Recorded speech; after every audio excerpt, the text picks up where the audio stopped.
Welcome to the Sharkpreneur podcast with Kevin Harrington and Seth Greene. Kevin Harrington is the inventor of the infomercial, one of the original sharks from the hit TV show Shark Tank, and has generated over $5 billion in TV and digital direct response sales. Seth Greene is the world's first trusted authority on cutting-edge direct response marketing, a best-selling author, and the only 3-time Marketer of the Year nominee. On the podcast, Kevin and Seth interview Sharkpreneurs who share straight talk on what it takes to explode your business. Why do so many businesses struggle while others seem to explode overnight? Do you wish you had the secret to this type of exponential growth? Now, I've scaled more than 20 businesses to over $100 million, and it's not just luck. In my new book with Mark Tim, Mentor to Millions, you'll learn the repeatable framework I use in all my business ventures for massive success. Order at kevinmentor.com and get over $1,000 in bonuses. Head to kevinmentor.com. Welcome to the podcast. This is your co-host, Seth Greene. Today, I've got the good fortune to be with marketing luminary, Aaron Shapiro, who is the founder and chairman of Product, an independent agency focused on making and marketing products for a sustainable future. Their unique point of view and offering has attracted leading brands like Google and post-consumer brands. Aaron, thanks so much for joining us. Thanks for having me, Seth. Our pleasure. Let's go back in time a little bit because I know you weren't always a marketing luminary. How did you get started? That's a new phrase that the PR people like to shower on you. I was going to say that. I've never seen that one used before. So I've had a long career in technology and marketing. My first company was called Silverpop, which was marketing automation software. If you think about the emails that marketers might send to companies, that was our business. And that company we built up and sold to IBM. And after that, I started a digital consultancy called Huge, which did large-scale digital transformation. And I built it up to 1,500 people across 12 offices, and we sold that to Interpublic. And then after that, I actually started another company called Dayforward, which was a direct-to-consumer life insurance company. So I've done a lot of different startups, and I've been pretty fortunate to have a pretty diverse experience. And some that were obviously incredibly successful. Before we dive into product, talk a little bit about, obviously what catches my eye is how you grew Huge to 1,500 team members and then obviously sold to an even larger company. It was a pretty crazy experience, but basically we started in the earlier days of the internet, right around the same time as the iPhone and Facebook were getting off the ground. And we really preached to big companies the importance of doing great digital experiences and great design. Things that are obvious now, like have a website that people can go to and buy your products. Easily communicate your things using the internet, all those kind of things. But it really caught a big curve. And we were fortunate that lots and lots of companies recognized how important the internet was in doing marketing. And they all started to hire us. And that's how we grew really rapidly. It was a fully bootstrapped company. We brought in no venture investing, just doing really good work with clients. Clients would refer you to other clients. And we kind of year over year, over about 12 or 13 years, built up a pretty substantial business. So it was a lot of fun. I bet. How does one manage a 1,500 person global team? It's a big challenge. Every day was something new. But the main secret was it's actually not that different from a smaller team, where the secret I felt for all good management is all about, it's kind of cliche, but it's true. Just hire really good people and give them the authority to do great work. And we spent it sounds simple, but we spent a lot of time operationalizing that. How do we staff people? How do we empower them? How to make sure that they are empowered to make decisions, that they understand our culture. And then it starts to snowball, and you build a culture of excellence, and more people embrace the same way of thinking. And then you start to build a company that can really scale and predictably do great work. But it's certainly not an easy challenge. And every day was, different drama, new things you never think were issues would become one. Absolutely. I would imagine, again, obviously have no idea the terms of your payout, but you probably could have retired. Why keep starting more businesses? It's a good question, because I love entrepreneurship and building things. The thing that I most love is creating new companies, solving new problems for people. That's, a lot of my wife jokes is like, what else am I gonna do all day? Like sit at home and read, or I don't know what, who knows what, listen to podcasts all day, right? So that's really what it's about. And it just felt like there were a lot of problems in the world that needed fixing and things that we could tackle.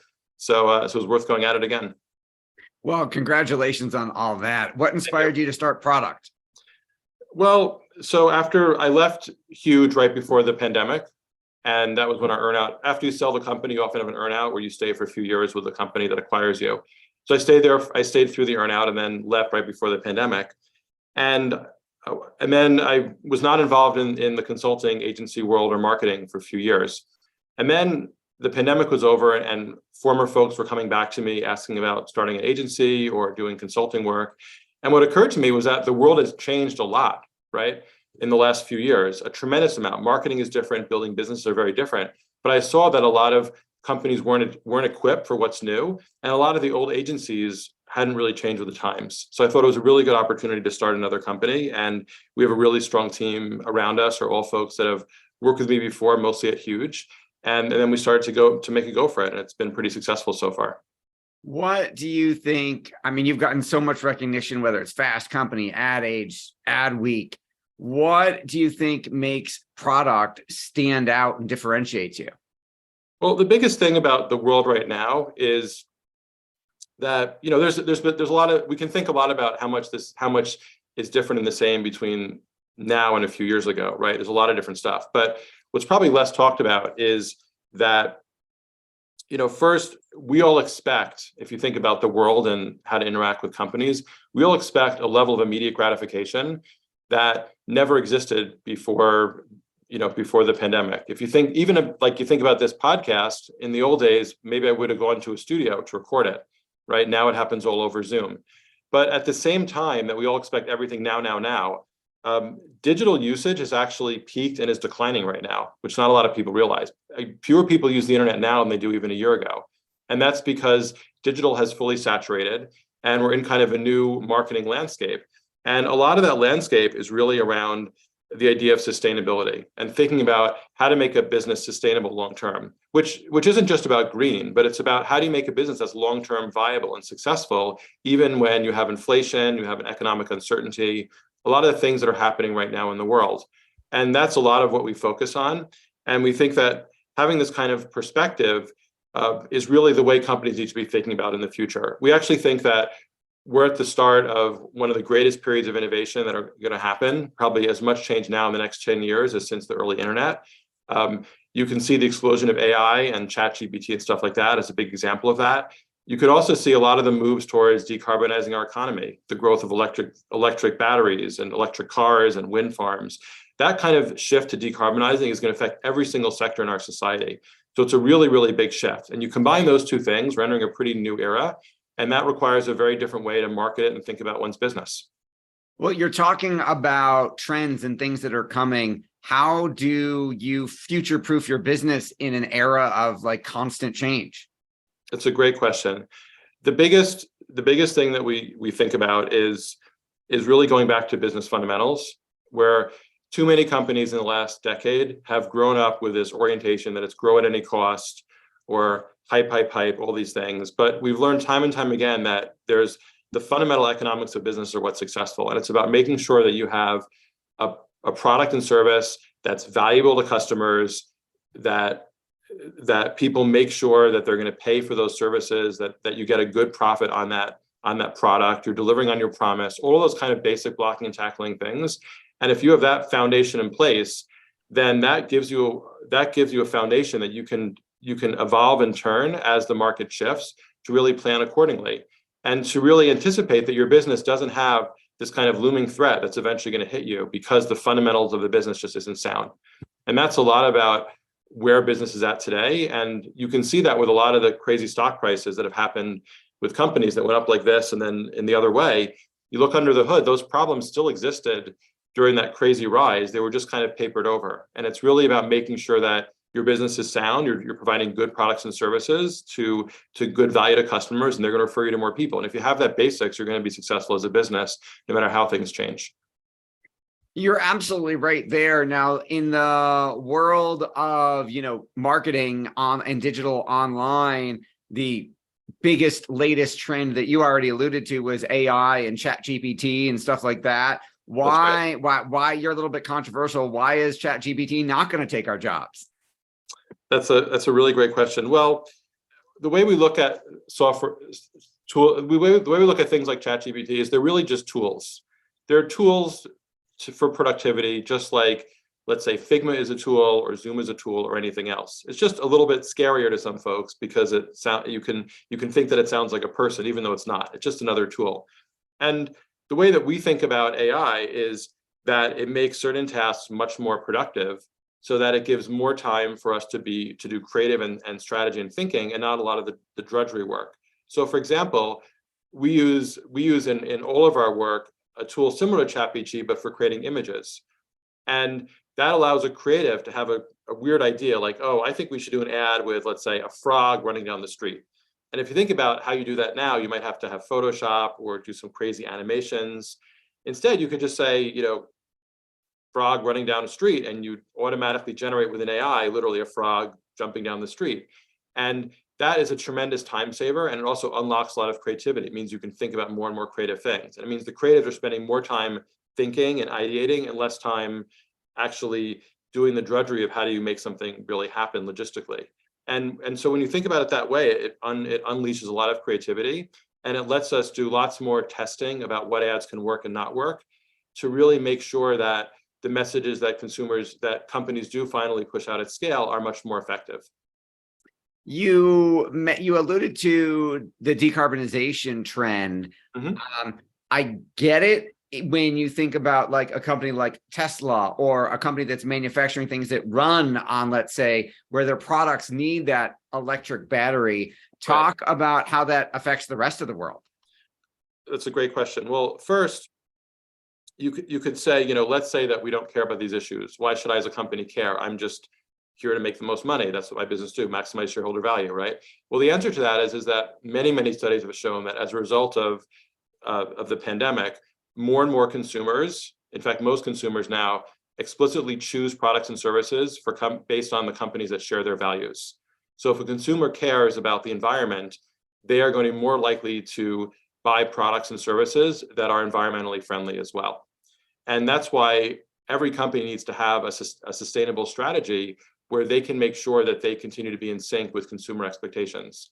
And what we found is that this affects many companies unrelated to the direct issues around, let's say, power and batteries. For example, one of our clients that you mentioned earlier was Post-Consumer Brands, and they launched a new product that we've been working with them on called Airly, which is an eco-friendly snack. It's a cracker that you can eat, like a yummy cracker you can give your kids for a snack after school, but it's made with a sustainable farming technique where you actually take carbon out of the atmosphere as a result of eating the crackers, meaning more carbon is taken out of the atmosphere through the farming process than it costs to manufacture and ship the product.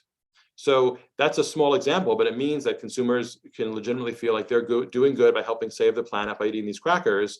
And that in turn is central to the marketing message and the strategy for that product and other products they might launch. So it's something that really is going very broad and not something that's just impacting things like automotive that we think of top of mind. It's definitely a constantly changing world. How do you navigate through all the uncertainty? Well, it's definitely a challenge, especially in today's world. And what we often find is that when you go back to thinking about the core value of a company, right? Why does your company exist? What's the value to your services? You can then say, okay, well then we almost do an exercise with our clients where we almost game out different scenarios. So based on this fundamental value proposition, if the world is like this, or that, what does that mean for your business? And you can do exercises where you simulate these different outputs. And from that, you can chart what the right business strategy becomes. And what we find by doing those kind of exercises, it gives a lot of clarity to what's working and what's not working in the business and why the company is in the position of success that it is. And what are the things that have to be addressed so it is future-proofed as adverse things might be happening in the world. A great example of this is a lot of the inflation companies have been struggling with. And then how do you think through what inflation means? Can you pass that on to consumers? Can you find other ways to cut costs? Can you maybe hide pricing discounts but smaller packaging, which you might see some products you bought have been doing lately? So there's a lot of creative ways to approach it, but it's really about having the foresight to think and plan what could happen instead of hitting at you and blindside you at the last minute. It's also important for companies to be agile. A big thing that we advocate is for companies to have the flexibility to change very nimbly. And that's something a lot of companies learn the hard way. If you couldn't pivot in the last few years to be digital first, you had a real problem. And so companies are getting better and better at thinking about how to be very agile in their business. That makes a lot of sense. How does one get into a company like Google or some of the Fortune 500, some of the household names that you've had the good fortune to work with? Well, we've been fortunate to build a pretty good reputation individually and through our careers, myself and the other partners in the company.